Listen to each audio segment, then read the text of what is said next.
సిద్దిపేట జిల్లా చుంచనకోటలో జరిగిన దొంగతనంలో నిందితులను పోలీసులు 24 గంటల్లో పట్టుకున్నారు. దొంగల నుంచి 3 తులాల బంగారం స్వాధీనం చేసుకున్నట్లు పోలీసులు తెలిపారు.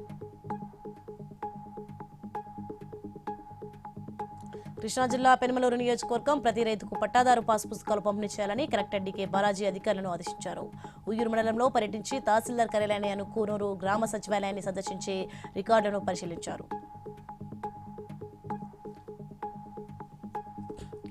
మంచిర్యాల జిల్లా భీమారంలో గంజాయి సేవించి విక్రయానికి తీసుకెళ్తున్న 3 యువకులను పోలీసులు అరెస్ట్ చేశారు.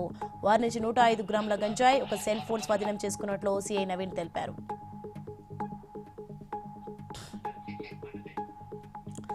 శ్రీ సత్యసాయి జిల్లా కదిర్లో 15,000 లంచం తీసుకుంటూ బీసీ సంక్షేమ శాఖ సహాయ అధికారి బాలాజీ ఏసీబీకి చిక్కాడు. అన్నమయ్య జిల్లా రాయచోట్లోని బాలాజీ స్వగృహంలో ఏసీబీ అధికారులు తనిఖీలు నిర్వహించారు.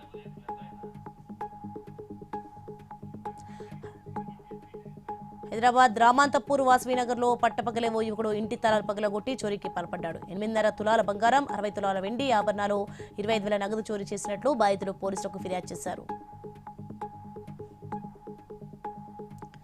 ప్రజా సమస్యల పరిష్కారానికి ఏళ్లవేళలా కృషి చేస్తానని టీపీసీసీ ఉపాధ్యక్షురాలు కోట నీలిమ అన్నారు. సనత్నగర్ డివిజన్ అల్లావుద్దీన్ కోటిలో పర్యటించి స్థానికంగా నెలకొన్న సమస్యలను ప్రజలను అడిగి తెలుసుకున్నారు.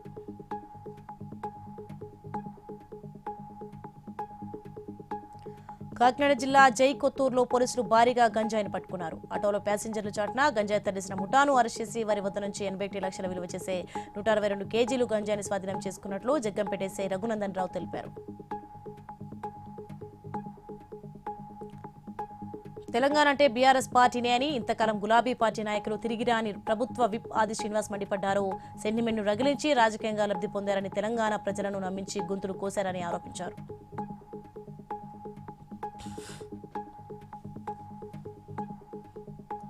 రంగారెడ్డి జిల్లా కేతిరెడ్డిపల్లిలో హత్యకు గురైన న్యాయవాది స్వప్న కుటుంబ సభ్యులను తెలంగాణ జాగృతి అధ్యక్షులు కవిత పరామర్శించారు. హైదరాబాద్లో కూడా మహిళలపై నేరాలు తీవ్రంగా పెరిగిపోయాయని, దీనిపైన ప్రభుత్వం సీరియస్గా దృష్టి పెట్టాలని కోరారు. తిరుమల శ్రీవారిని డైరెక్టర్ వశిష్ఠ దర్శించుకున్నారు. ఉదయం వీఐపీ విరామ సమయంలో స్వామివారి సేవలో పాల్గొని మొక్కులు చెల్లించుకున్నారు.